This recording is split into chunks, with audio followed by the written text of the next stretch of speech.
반가운 분들도 계셔서 너무 감사합니다. 오늘 말씀의 제목은요, 성령과 하나님 나라라는 제목으로 함께 은혜 받게 돼서 원합니다.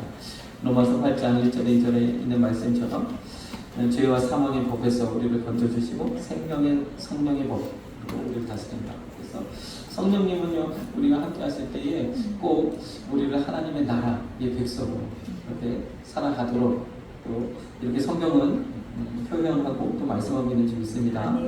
우리가 살아가는 이 땅에도 또 참 나라가 있고 그 나라를 이루는 여러 가지 원리나 법칙과 또 규범과 그런 체계, 조직이 있는 것처럼 하나님 나라도 이렇게 우리가 하나님에 속한 자 되어서 살아가는 그러한 하나님의 방법, 하나님의 뜻이 있는 줄 믿습니다.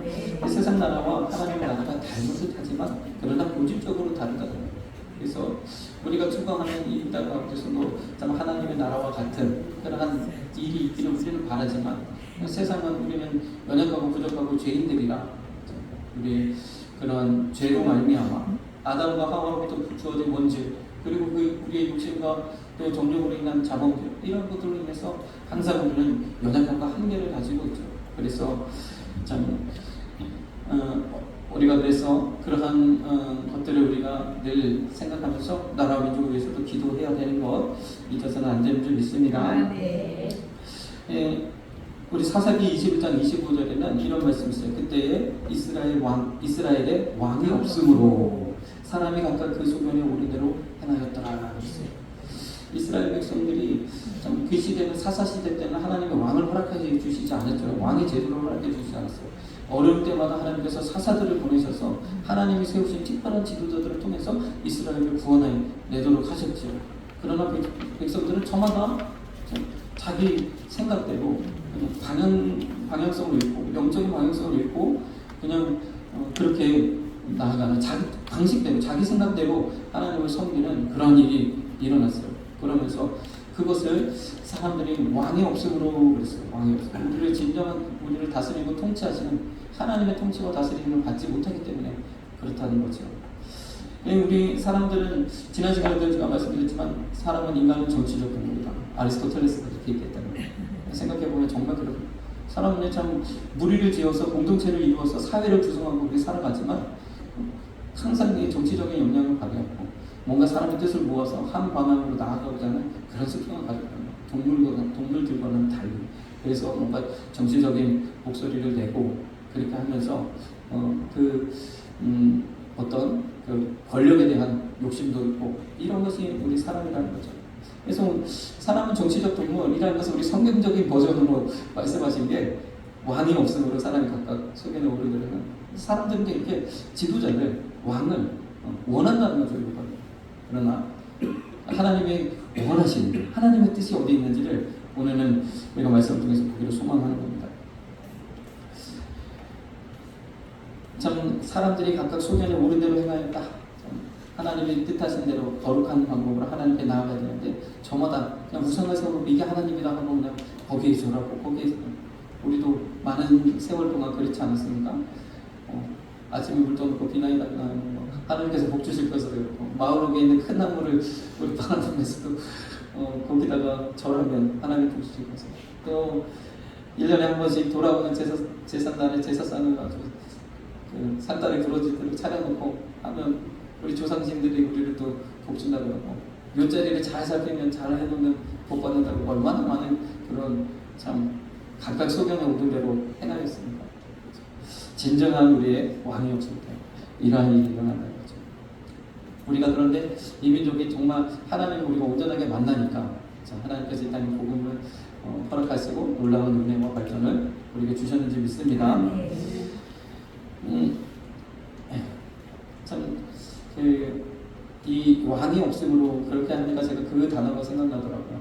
사람들은 지도자 또는 뭐 대통령 또는 왕 이렇게 우리를 통치하고 다스릴 우리를 그렇게 옳은 선한 방향으로 이끌 선한 왕을 기대하지만 뭐 우리나라는 이런 단어를 잘 안 쓰는데 북한에서는 이 단어를 쓰더라고요. 뭐냐면 영도자. 우리의 영도자.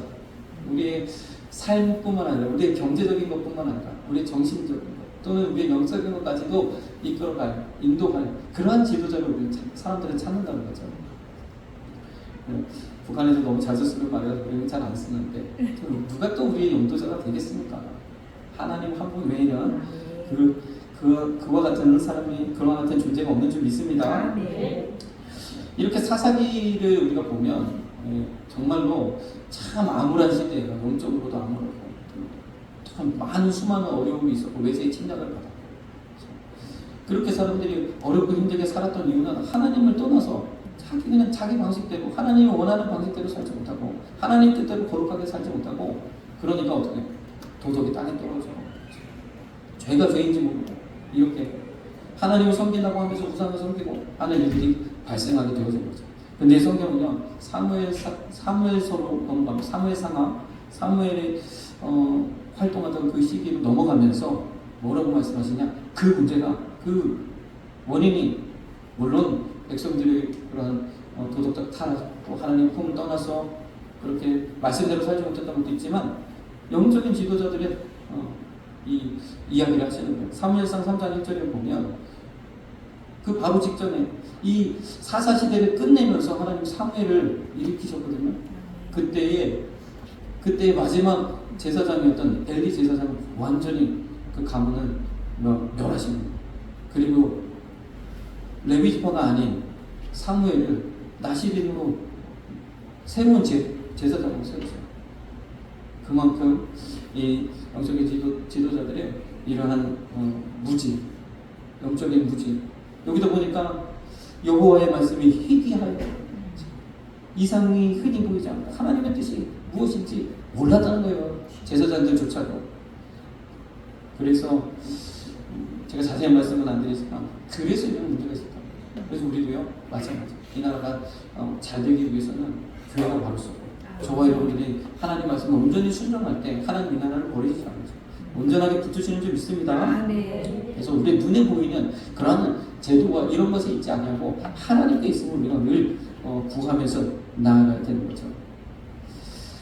그런 이 사사시대를 지나서 이제 사무엘이 제사장으로 있을 때 드디어 하나님께서 왕의 제도를 허락했어요.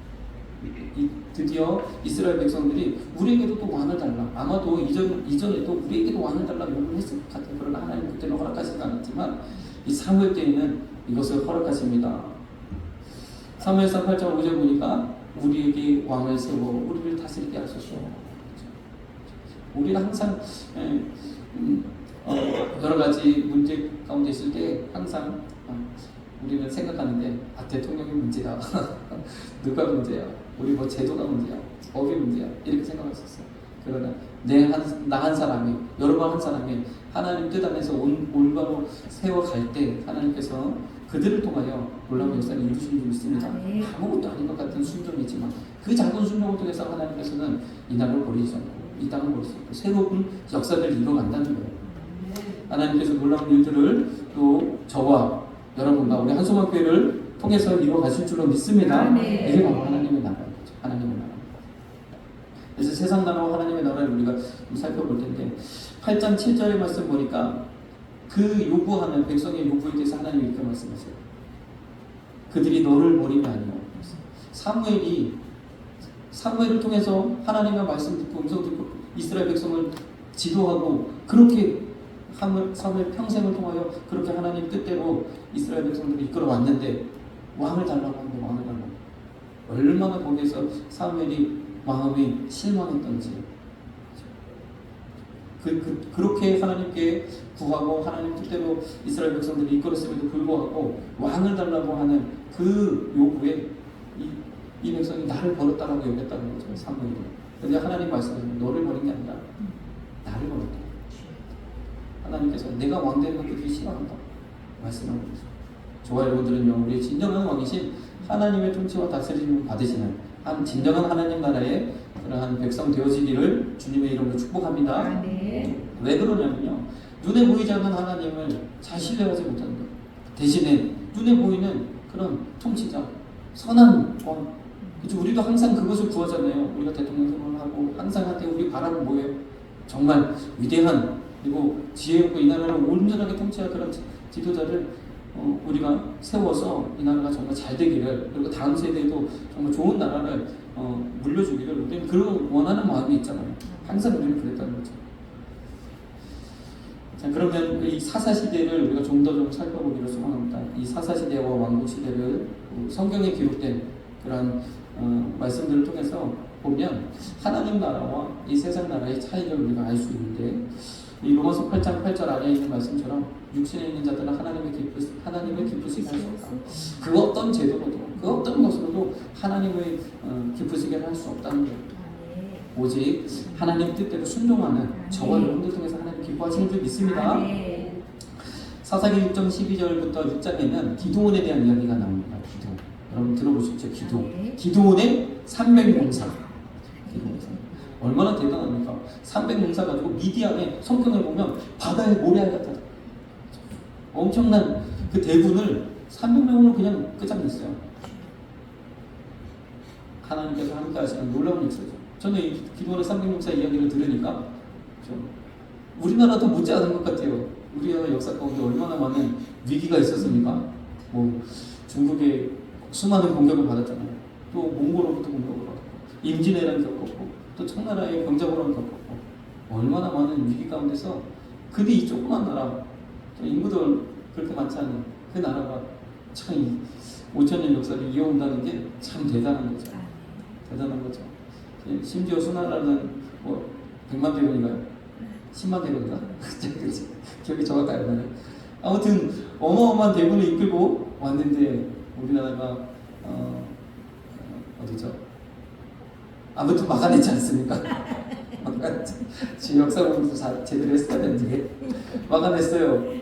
그 덕분에 수나라는요 멸망했잖아요. 수나라가 의기쟁장해서 막 주변에 수많은 그런 나라들을 정복하고 막 나라를 확장하고 있는데 유독 고구려는 안 되는 거예요. 아무리 해도. 근데 결국 거기다 군력을 다 쏟아서 결국 수나라가 망하고 당나라로 교체되지 않습니까?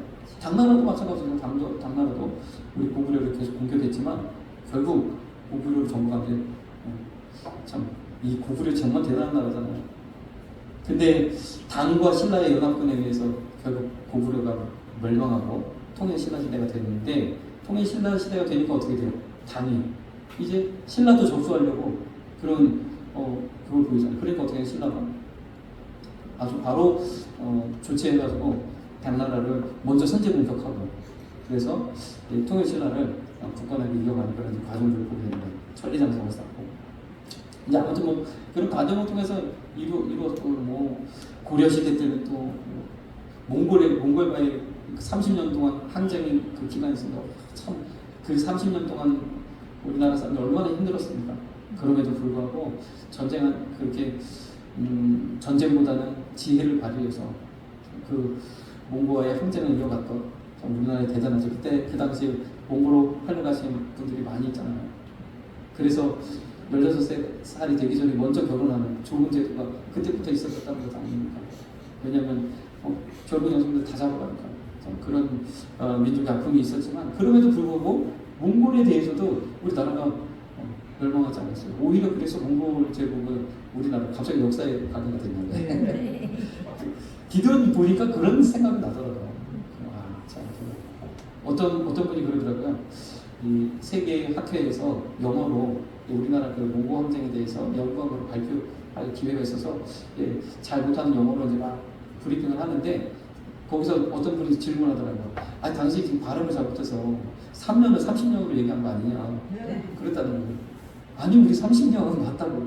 왜냐하면 몽고 대몽고 제국, 몽골 제국의 징기스칸 앞에서 3년을 버틴 나라가 없어요. 다 정복했는데 우리나라만 버텼습니다. 대단하죠. 그래서 그런 관계가 있어서 그런지 몰라도 지금의 그 후손 몽골, 우리나라 너무 좋아하잖아요. 거의 한국화돼가고 있는데 모습도 비슷해. 어쨌든 참 그런 역사를 우리가 가지고 있는데, 그 수많은 위기 속에서 우리는 건져냈다는 거죠. 거의 일당백, 일당천 해당하는 그런 범국가 전술로 이겨냈다는 거죠. 기드온도 마찬가지예요. 기드온이 깃발을 들고 나라를 구하자 하고 이 전쟁에 나서니까 사람들이 32,000명이 모였습니다. 근데 하나님 보시기에 많다. 왜냐하면 그 군대 가지고 이겼다 할 거다. 하나님이 이겼다고 말하지 않는 건 아니냐 그러면서 많다 해서 먼저 1차적으로 걸러내니까 22,000명이 돌아갔어요. 10,000명 가지고 싸우자 했는데 하나님 그것도 많다. 그래가지고 수도가로 내려가서 물 먹게 하셔서 이렇게 물 손으로 받아서 먹는 그 사람만 줄이니까 딱 300명. 근데 그 300명 가지고 이 미디안의 수많은 군대를 이겼다는 거예요. 그 미디안 그 사람들은 얼마나 호전적이고 또 살았고 그냥 전술 뭐 이런 게 아니라 그냥 떼거지로 막 무슨 그렇게 막 전쟁하는 그런 사람들이거든요. 숫자로 몰아붙이는. 그런데 그것을 아주 지혜와 그런 전술 전략으로 승리합니다. 물론 하나님께서 지혜 주시고 하나님께서 알려주신 방법을 다 했지요. 그렇게 해서 이겨내니까 그의 이름이 얼마나 높아집니까? 그 평생에 참 기드온처럼 그렇게 대접받은 사람이죠. 그런데 참 말년에 성경에 보면 그렇게 훌륭한 일을 감당했던 기드온인데 그렇게 믿음으로 큰 역사를 이루었던 기드온인데 말년에 왜 그럴까? 기드온이요 자녀가 70명이에요. 얼마나 엄청나게 많은 자손을 낳았는데 이것이요 왕자의 난이라고 하는 왕의 그 쟁탈전이 벌어져서 다 좋은 의미로 다 초청해놓고 왕자들을 싹 한 번에 다 죽여버리고 그런 엄청난 비극이 그 가문에 일어납니다. 이런 거 보면 우리 인간은 확실히 한계가 있다는 거예요. 이 사사시대에 또 다른 사사를 우리가 보면 삼손 잘 아시죠? 아주 엄청난 괴력의 사나이 삼손. 나귀턱뼈 하나 가지고 1,000명도 그냥 너끈히 1,000명 다 들어서 아우 목마르다 내 물 때문에 죽겠다 목말라서 죽을 것 같다 이런 사람이 삼손이에요. 엄청나게 힘이 세고 참 대단한 사람이죠. 그런데 하나님께서 그 삼손을 허락했을 때는 그 부모에게 하나님 앞에 온전히 바쳐진 나시린 거룩하게 살도록 그렇게 말씀하셨어요. 근데 그 부모가 그렇게 못 키웠죠. 술 마시고 하나님 독주를 그만하려 했는데 술 마시고 여인들 가까이 막 그냥 그렇게 망나니 같이 그래도 힘이 있어가지고 그냥 또 때로는 막 블레셋 사람들을 어렵게 하고 아주 블레셋에서도 골치 아파 죽겠네. 그래서 어떻게 했어요? 미인계 써가지고 결국에는 힘의 근원이 머리에 있다는 걸 알아내서 다 힘들고 눈도 빠지고 참 조롱거리가 됐다가 결국 죽음으로 이스라엘을 건지는 그런 사사가 되어졌잖아요. 비온의 사사. 참 하나님 큰 능력 주셨는데 큰 힘을 주셨는데 그도 역시 이런 한계를 드러낸다는 거죠. 또 사사기 11장에는 사사 입다에 대한 이야기가 나와요. 사사 입다는 아주 특별해요. 뭐냐면 다 하나님이 직접 나타나셔서 말씀하셔서 사사를 세우셨는데 입다는 이 어른들이 장로들이 이 사사를 불러와서 그 이스라엘의 사사를 삼는 거예요. 입다를 불러와서 이스라엘의 사사를 삼았어요. 왜냐하면 입다는요 기생의 출신입니다. 기생의 소생입니다. 아주 이 출신이 그에게 인생에서 매우 불리한 사람, 그러나 인생 역적는 이뤄낸 사람이죠. 그러한 불리함 속에서 사사가 되어져서 그 암몬과의 전쟁에서 엄청난 그런 성과를 내고 하나님께서 하신 일들을 영광을 나타내는 이스라엘을 구원하는 그런 구원자가 되어졌죠. 그런데 그가 이 암몬과의 전쟁에 나가기 전에 어떠한 서원을 했습니까? 말도 안 되는 서원을 했죠. 제가 이 전쟁에서 승리하게 하시면 하나님 앞에 감사의 제물을 드릴 텐데 무엇을 드릴까요? 가장 값진 것을 드리겠습니다. 저를 맞이하러 나오는 그 누군가 있으면 그 사람을 번제로 드리고 엄청나요. 하나님의 뜻을 몰라도 한참 모르는 거죠. 하나님 사람을 인신 제사를 드린다고 해서 하나님 기뻐하시겠습니까? 그 인신 제사의 그런 전통은 입다가 물리쳤던 암몬, 모압 그 지역의 문화잖아요. 아주 악독한 문화죠. 아주 그 나쁜 문화죠. 그런데 거기에 영향받아서 그렇게 하겠다고 하진 않는데, 그런데 전쟁 마치고 승리하고 돌아오는데 누가 제일 먼저 나와서 맞이하는 거야? 여기 보니까 무남동녀 하나밖에 없는 외동딸, 그 딸이 나와서 맞이하는 거지. 얼마나 가슴 아픕니까? 참 이 사람의 이 사람은요 그렇다는 겁니다. 이 세상 나라는 한계가 분명하다는 거죠. 이후에도 하나님께서 왕의 제도를 허락하셔서 수많은 왕들을 이제 주셨는데 참 그 중에 정말 하나님의 마음에 합한 하나님 마음에 딱 들. 그래서 이후의 모든 왕들을 항상 하나님 평가할 때 다윗같이 그 하나님의 기준이 되었던 왕 다윗 안에 있었죠. 그 뒤에 있는 모든 왕들은 다윗같이 하기를 바라셨어요. 그런데 그 40명에 가까운 왕들 중에 다윗 같은 왕은 딱 2명밖에 없었습니다. 히스기야와 요시야와 두 명밖에 없었어요. 또 그 와중에 비교적 선한 왕들이 있었죠. 뭐 여호사밧 왕이나 아사 왕이나 우시야 왕이나 선한 왕들이 있었지만 정말 전심으로 하나님을 섬기고 하나님 말씀을 자기의 왕 위에 둔 그러한 왕은 2명밖에 없었답니다. 우리의 역사도 마찬가지죠. 우리가 선한 왕을 항상 구하지만 인류 역사 가운데 뭐 우리나라를 포함해서 모든 세계 역사 가운데 선한 왕이 그렇게 많지 않습니다. 굉장히 소수입니다. 열왕기 잘 따라오고 있죠? 네. 제가 말씀하려도 열왕기상 3장 14절에도 보니까 내 아비 다윗과 같이 행한 같이 내 길로 행하며 내 법도와 명령을 지키며 하는 것이 내 길로 행하며. 그래서 참 다윗은요 자신이 왕이지만 하나님의 말씀이 더 위에 있는 하나님의 말씀 앞에 순종하는 그런 왕이었죠. 자신이 이스라엘을 다스리는 왕이지만 진정한 왕은 하나님이라고 늘 고백했던 그런 사람이죠. 오늘날의 정치 제도도 마찬가지지 않습니까? 우리 인간의 연약함이 있으니까 항상 법에 군림하고 모든 온갖 특권을 다 누리는 그런 왕의 제도를 근대에 와서 어떻게 바꿨어요? 법 앞에 모든 사람이 평등하다. 법치주의를 이름으로써 왕이라 할지라도 대통령이라 할지라도 법 앞에 그렇죠. 법에 그러한 그 제한을 받도록 그렇게 제도가 발전하게 됐죠. 그것이 지금 우리가 살고 있는 그러한 법치주의이지 않습니까? 참 대단한 발전이죠. 어쨌든 우리가 참 선한 왕을 원하지만 세상 가운데서는 이렇다는 겁니다. 그러나 하나님의 왕 되시는 하나님의 나라, 하나님이 통치하시고 다스리시는 하나님의 나라, 이 하나님의 나라가 이 땅 가운데 하나님 이루시길 원하시는데 그 방법이 무엇이냐? 우리에게 성령을 보내주셔서 그렇게 하신다.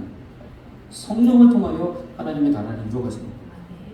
고린도전서 12장 7절에 사람에게 성령의 나타남을 주시면 유익하게 하려 합니다. 그래서 성령님은요 매우 유익하신 분이에요. 우리에게 있어서 너무너무 귀한 분이십니다. 우리가 늘 성령 충만하여 하나님 주시는 은혜와 복을 누려야 될 줄 믿습니다. 우리가 성령 충만하지 않으면 성령님이 우리와 함께하지 않으면 항상 이렇게 되고요. 세상 방식대로 세상으로 돼요. 그러면서 뭔가 나라가 우리가 원하는 대로 내 뜻하는 대로 되길 바라지만 또 그렇지 않으면 또 누군가를 욕하고 또 누군가를 또 너 때문이야 이렇게 이야기하고 서로 편들고 분쟁하고 이렇게 되어서 겁니다. 그러나 이 나라도 또 우리 여러분의 가정도 우리 교회도 각 사람도 하나님께서 성령을 통하여 우리를 다스리시는 줄 믿습니다. 성령이 매우 중요한데 아까도 우리가 보았죠. 기드온은 그 엄청난 모략과 지혜를 통해서 300명으로 미디안의 수많은 군대 성경에 몇이라고 기록되어 있지 않지만 수많은 군대를 무찔렀던 것처럼 그런 우리가 바라는 통치자에게는 그런 지혜를 우리가 요구하잖아요. 또 어떠한 통치자들은 아주 막강한 힘을 바탕으로 하게 됩니다. 지금의 이제 세워진 우리 정부도 마찬가지죠. 엄청난 이제 힘을 가지고 이제 앞으로 하게 될 텐데 저는 여러 가지 우려가 좀 있습니다. 우리가 그래서 간접적으로 사회주의를 경험하지 않을까 그런 생각이 좀 듭니다. 어쨌든 그렇게 강력한 힘을 바탕으로 나라를 이렇게 세워가고자 하는 것도 있습니다. 또 여러 가지 이제 삶의 우여곡절을 통해서 정말 개천에서 일어난 것 같은 그러한 스토리가 있는 그러한 지도자들도 있다죠. 그러나 모두 다 인간인데 다 한계가 있다는 거예요. 그러나 오늘 이사야 11장 2절 말씀 보세요. 여호와의 신, 성령을 말씀하시는 거죠. 성령. 곧 지혜와 총명의 신이요 모략과 재능의 신이요. 개역 개정에서는 다 영으로 번역했는데 이제 우리 옛날 성경에는 그래서 구약의 성령과 신약의 성령을 약간 구분해서 이렇게 번역해 봤죠. 여호와의 신, 성령을 말씀하십니다. 성령 곧 지혜와 총명의 신이요 오락과 재능의 신이요 지식과 유월을 경외하는 신이 그 위에 강림하십니다. 우리가 원하는 그 모든 조건을 다 가지신 분이 바로 성령님이신 줄 믿습니다. 지혜와 능력과 우리 모든 것을 변화시키기가 충분하신 그분을 신뢰하며 나아가시는 저와 여러분 되시길 소망합니다. 누가복음 11장 21절에는 그 성령님이 어디에 계신가? 바로 우리 안에 계십니다. 하나님의 나라가 다른 곳에 있지 않아요. 우리 이런 세상 제도에 있지 않고 세상 그러한 거기에 있지 않냐고 우리 안에 있다는 거예요. 우리 안에 하나님의 나라를 이루시고 내가 하나님의 그런 통치와 다스림을 받는 그러한 저와 여러분들 되시기를 주님의 이름으로 축복합니다. 하나님 나라가 우리가 함께 하죠. 하나님 나라가 우리 가운데 임하면 어떤 일이 벌어져요? 로마서 14장 17절 하나님의 나라는 먹는 것과 마시는 것이 아니오 오직 성령 안에서 의와 평강과 희락이라. 아멘. 하나님이 주시는 거룩한 것, 평안한 것, 기쁨을 우리에게 충만하게 주세요. 이 은혜를 아는 사람은 아는 거죠. 성령 충만하고 성령님이 함께 하시고 임재하시고 하나님이 동행하시는 그 기쁨은 아는 사람만 아는 거예요. 저와 여러분들은 다 성령의 은혜를 경험하시는 저와 여러분 되시길 소망합니다. 참 마지막 들어갈수록 성령의 은혜가 더 필요합니다. 예전에는 이런 영적인 갈망을 우리가 의도하지 않아도 그게 주셨어요. 왜냐하면 살아가는 게 만만치 않은 겁니다. 먹고 사는 게 힘들었어요. 그래서 하나님 앞에 나왔어. 하나님을 의지할 수밖에 없고 가난하고 또 여러 가지 상황 속에서 하나님을 의지할 수밖에 없는 그러한 사람이 있다면 지금은 갈급한 게 사라져버려요. 모든 게 평안하고 하다 보니까 눈에 보이는 것이 그냥 전부인 줄 알고 살아가기 너무 쉽다는 거예요. 또 얼마나 재밌는 것들이 많습니까? 얼마나 우리의 시선을 뺏어가는 것들이 많습니까? 그래서 그런 것에서 우리 것을 우리의 시선을 빼앗길 때가 너무 많아요. 근데 세상 즐거움 아시지만 그거 쫓아가고 거기에 침체해봐야 어떻게 됩니까? 망하는 거죠. 우리 자라나는 학생들을 공부할 때 얼마나 세상적인 것들이 많습니까? 거기에 심취했다가 망하잖아요. 그런데 하나님이 주신 지혜와 은혜와 이러한 기쁨 안에서 공부의 재미를 느끼고 배우는 재미를 느끼고 미래를 준비하면 이렇게 나아가면 살게 되는 줄 믿습니다. 성공하게 되는 줄 믿습니다. 하나님의 나라가 임해야 돼요. 하나님의 나라가 성령 안에서 의와 평강과 희락 그 가운데 성령이 매우 중요합니다. 그래서 지금은요 성령을 우리가 막 정말로 누리기를 힘쓰면서 사슴이 시냇물을 찾듯 갈급한 같이 성령에 대해서 갈급하시는 저와 여러분 되시길 소망합니다. 그래서 참 지금 같은 시대에는 이 경건의 훈련이 그렇게 중요합니다. 왜냐하면 예전에는 그냥 부르짖어 주여 기도하면서 막 성령이 임했습니다. 근데 지금은 부르짖어 기도해도 그때와 같은 간절함이 안 나요. 어쩌다가 또 문제가 좀 생기고 그러면 좀 간절할까? 잘 안 될 거예요. 지금요 어찌하든지 말씀과 기도로 늘 주님과 동행하시고 항상 말씀 속에서 은혜를 누리시고 주님을 가까이 하시는 저와 여러분 되시길 소망합니다. 하나님이 주시는 이 성령 안에서의 의와 평강과 희락이 저와 여러분의 삶에 항상 풍성해서 그 하나님의 통치와 다스림을 받으시는 저와 여러분 되시길 소망합니다. 하나님이 우리와 함께 하시고 하나님의 나라가 우리 가운데 임하시면 성령님이 우리 가운데 임하시면 어떤 은혜가 있어요? 고린도전서 4장 20절 하나님의 나라는 말에 있지 아니하고 오직 능력에 있습니다. 하나님의 능력이 임한다는 겁니다. 하나님의 병고침의 능력이 임하고 우리를 복 주시는 은혜가 임하고 우리 평강으로 우리의 마음과 생각을 지키시고 하나님 놀라운 은혜가 임하는 줄 믿습니다. 하나님이 우리 만나주시면 그냥 그걸로 끝나지 않는다는 거예요. 뭔가 하나님 놀라운 은혜 우리 삶 속에 하나님 선물을 주시면 고통받던 그 고통이 사라져요. 문제가 해결되고 자녀들이 올바로 서고 사업이 잘 되고 하나님 그런 역사들을 이루어 주시는 줄 믿습니다. 하나님 복 주시는데 어떤 방법으로 복 주세요? 하나님 만나 주심으로 복 주시는 거예요. 그래서 우리는 하나님 만나기를 기대해야 되는 거죠. 성령 충만하기를 성령이 임하기를 늘 기대합니다. 예배 가운데도 성령이 임하기를 기대하면서 나아가시는 저와 여러분 되시길 소망합니다. 아멘. 마가복음 10장 25절에는 이 성령님이 하나님의 나라가 임하는데 방해가 되는 게 하나 있어요. 뭐냐면 부자가 하나님 나라에 들어가는 게 약대, 낙타가 바늘길을 못 가잖아요. 바늘길을 어떻게 들어가? 좀 뭐 낙타가 들어갈 만한 구멍이 뭐가 있나? 웬만한 구멍은 못 들어갈 텐데 바늘길로 들어가는 것보다 부자가 하나님 나라에 들어가는 거죠. 부자. 저와 여러분들 부자가 아니잖아요. 부자. 돈. 이거 의지하면 하나님 나라 경험하기 쉽지 않다는 겁니다. 모든 부자가 다 그런 건 아니라 하나님 안에서 주님 주시는 은혜와 복, 주님이 주신 것으로 나아가는 저와 여러분들은 다 모두 다 천대복의 주인공 되시길 주님의 이름으로 축복합니다. 우리는 다 부자가 되어야 되죠. 그러나 하나님의 통치와 하나님의 다스림으로 하나님의 나라가 임한 그런 부자. 세상 부자는 그렇지 못하다. 오히려 돈 있는 것이 돈 때문에. 그래서 많은 분들이 좀 오해하는 게 기독교가 마치 자본주의를 막 옹호하고 자본주의 여러 가지 뭐 빈부격차라든지 교회가 막 기복신앙이 돼가지고 막 복복복하면서 이 그런 것들을 옹호하고 이렇게 좀 오해하시는 분들이 있더라고요. 여러 가지로 우리가 자본주의 시장 경제 체제를 교회가 이야기는 하지만 왜 그런가요? 왜냐하면 이 시장 경제가 태동한 생겨난 그 이유가 자유 때문에 그러거든요. 근데 교회는 예배의 자유, 신앙의 자유, 종교의 자유를 아주 굳건하게 외치기 때문에 그래요.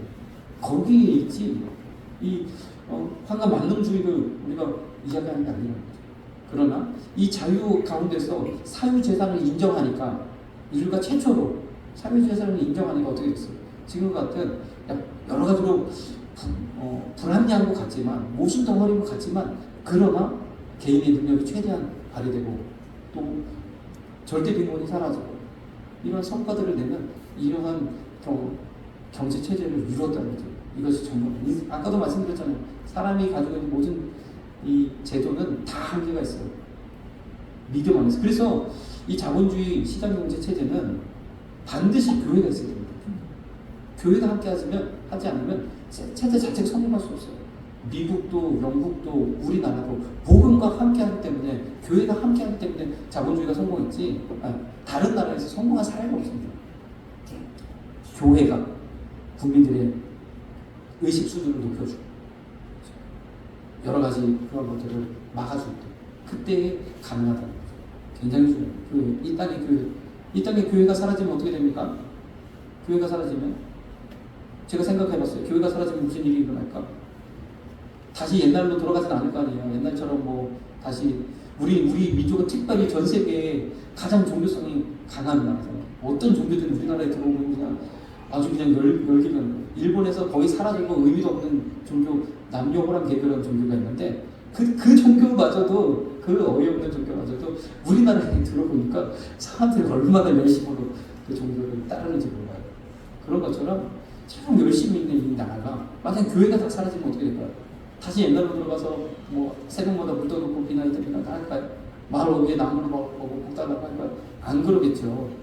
뭔가 또 일부분은 뭐 점 보고 뭐 운세 보고 사주팔자 보고 이렇게 되겠지만 지금도 뭐 그런 사람들이 많으니까 그렇게 뭐 어떻게 될까 생각해봤는데 좀 이건 좀 비약적인 이야기라고 좀 위화감을 얻을 수도 있지만 그 예가 있어요.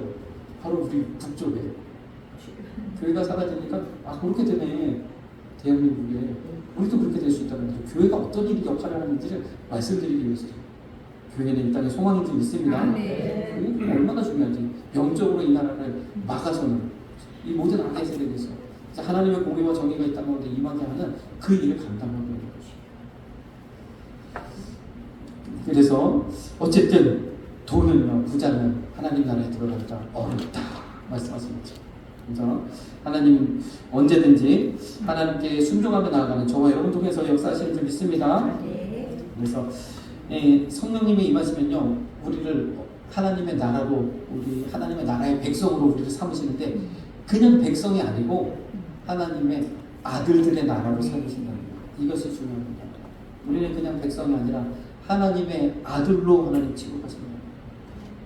백성과 아들은 다르잖아요. 우리 영화 속에서 보면 왕의 후손들은 뭔가 다르잖아요. 우리는 하나님의 아들들의 나라로 하나 세워가시는 거예요.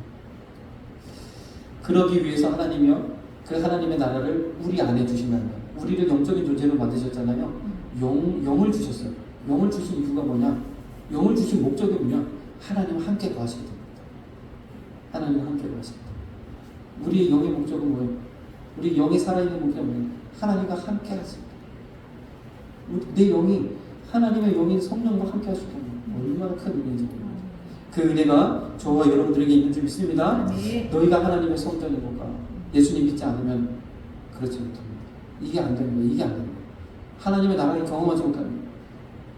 예수님을 영접한 저와 여러분들에게 이와 같은 은혜를 베풀고 하나님의 성령이 너희 안에 거하시는 것을 지킵니다. 그러면서 마가복음 10장 15절에 어린아이와 같이 받들어라. 마가복음 10장 15절 하나님의 나라를 어린아이와 같이 받들어라. 순수하게 하나님 말씀대로 하나님을 어린아이의 습성이 뭐예요? 의지하는 것은 의지하는 거예요. 부모를 의지하는 거예요. 하나님을 의지하시는, 내 것을 드러내지 않고 정과 욕심 십자가에 못 박고 하나님을 의지하시는 저와 여러분 되시길 소망합니다.